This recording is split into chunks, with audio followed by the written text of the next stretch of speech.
just in case you thought you were going to forget it, because let's face it, it's not that catchy, is it? This is the Honda ENY1.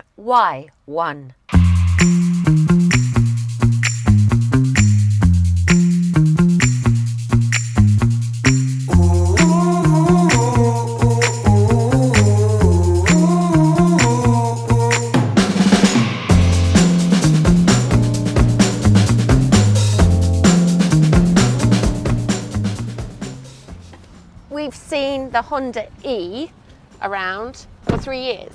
A small vehicle with a small range. So this now is Honda's new electric vehicle, and it's their take on a small SUV, starting price around about 45k, depending which model and which extras and all of those things, and a decent range of 256 miles. So part of the noise reduction exercise here in this design is the positioning of the wheels. Most electric vehicles are coming with some chunky old wheels and alloys as standard and all of those things.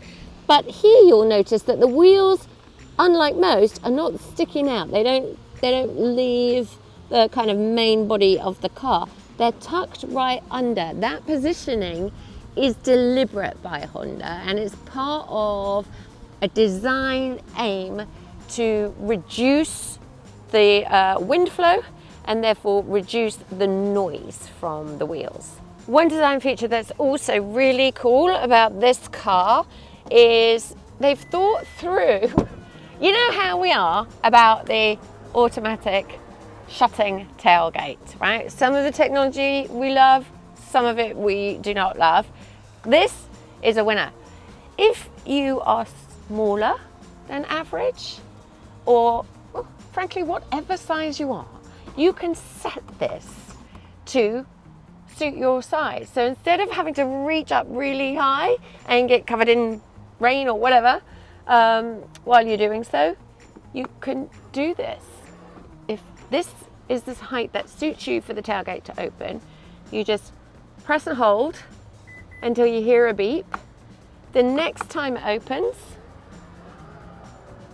trust me on this, hopefully. You've got a good track record. Right. The next time it opens, ta-da! It's at the height you set it to. Isn't that really helpful? The boot's also really nice because it's got one of these cloth parcel shelves, which I find really useful, and under here loads more space. So the boot is 361 litres, which actually for a car that claims to be a small SUV is quite small, and there's no front fruit, whatever it's called. But come with me into the car and you'll see that this is simple is where they've gone with the design, because all of the, well, most, let's face it, of the knobs and buttons and all of those things have disappeared to be replaced by, where's the power button? There it is, behind the steering wheel. To be replaced by this one huge 15.1 inch screen. This is it. I mean, there's a little display here, but this is everything else. So your heating is permanently displayed here. They split it up. So it's not like a screen where you're opting for different things to see on it. This is split up. And so you've got your audio, your heating, perhaps your sat nav up here, but everything is there. Some people love that, some people don't. I like it. For me, it's like I don't have to think too hard about it, especially, you know, when you're driving lots of different cars all the time. There's no wheel to change gear. It's simply button pressing. Your drive modes are down here, and your parking brake is also down here, as well as that P for park. But, you know, it's a really slick, nice layout. I love this feature. There's a button on the end of this stick here, and if you press it, it just switches on the camera display.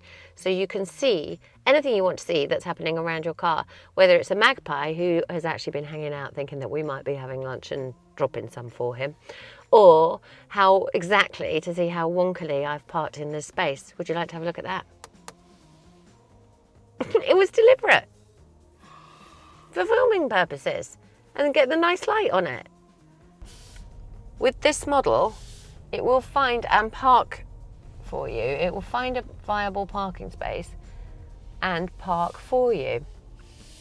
That already makes me very nervous. Well, we've just driven past about 5. Oh yeah, no, there's one. Oh, I see, it's like a computer game. It's going, there's one, boop, boop, boop, boop, boop. There's one.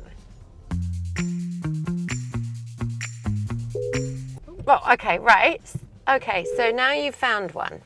Now what are you going to do? Stop the car and select from the highlighted spaces. Apply the brake and press the switch. Reduce force.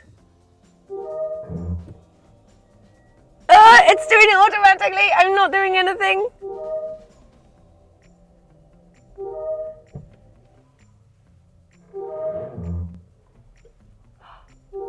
This is a new experience entirely for me. A car parking itself. And it is a bit scary, you know? Like, gosh. Please don't crash into that person's car. Please don't crash into that person's car. Please don't crash into that person's car.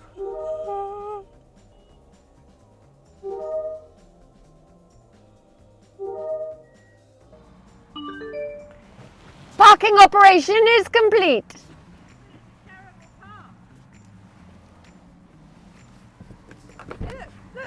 Look, try to find the line.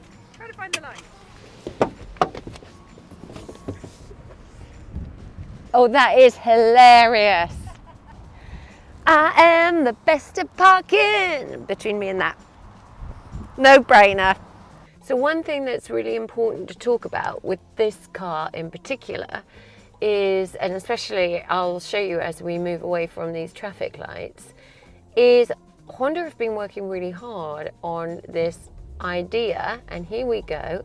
As I accelerate, it's not got actually that splurge of power and torque that most EVs have as I accelerate away from the traffic lights, because Honda have been working specifically on this idea that people are saying there's an increased likelihood of travel sickness in electric vehicles, partly because of that, you know, that power, that surge of power that takes you by surprise a little bit, because they're so quick at coming away from lights or you know, accelerating away. And so they have deliberately lessened that ability so that the acceleration away from a start is slower. I have yet to feel sick in an EV. I have been travel sick before, and I know it's horrible, but I've not had that in an EV. But apparently people are getting increasingly travel sick in EVs and suffering from that, and this is Honda's way of trying to alleviate that, and I'd love to know if it works. So if anyone's got any experience of that, please do leave a comment. It can charge at a rate of 78, and it's a 68.8 kilowatt battery.